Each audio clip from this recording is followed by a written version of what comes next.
प्रसाद के लिए धन्यवाद। अब मुझे आगे जाने की अनुमति दीजिए। बालयोगी, अगर आप लंबी यात्रा करके आए हैं तो आज के दिन यहीं रुककर विश्राम करके जाइए। अभी तो मेरी यात्रा आरंभ हुई है और मुझे बहुत लंबी दूरी तय करनी है। जैसा आप उचित समझे।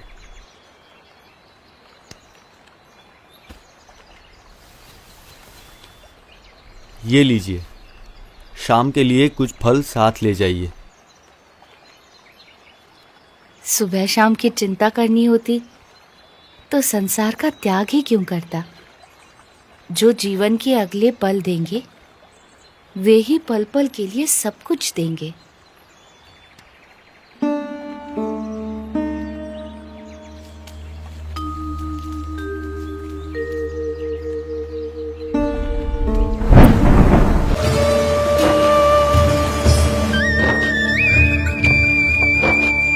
यहाँ के लोधेश्वर महादेव मंदिर का निर्माण महाभारत काल में राजा युधिष्ठिर ने करवाया था, ऐसा माना जाता है।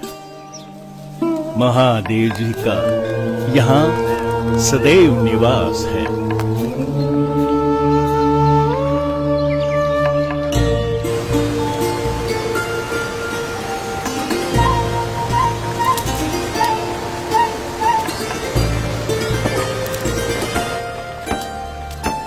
निडर, निशंक और निश्चल गति से अविरत यात्रा कर रहे नीलकंठ वर्णी की जीवन शैली एक योगी की परिभाषा को जैसे उन्नत कर रही थी।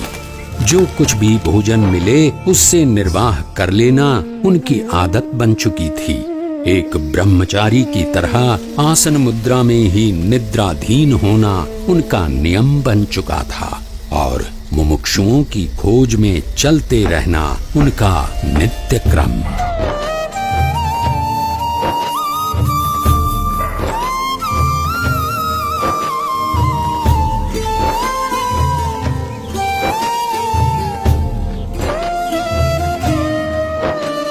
नैमिषारण्य की धरती पर जब नीलकंठ वर्णी का आगमन हुआ तब उनकी भेंट वहां वर्षों से योग साधना कर रहे मुनिगण से हुई।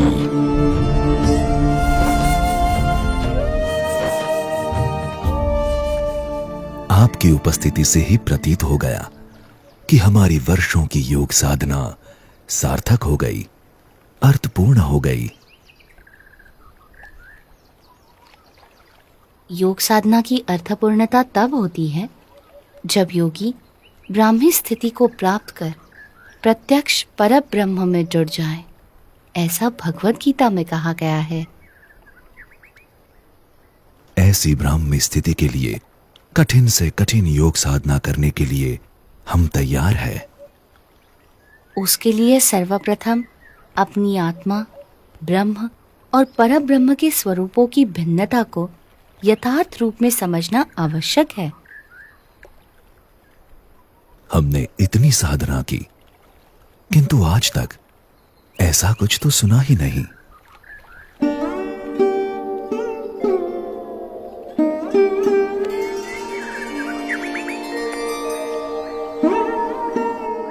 बालयोगी, आपके विचारों में कुछ नवीनता है।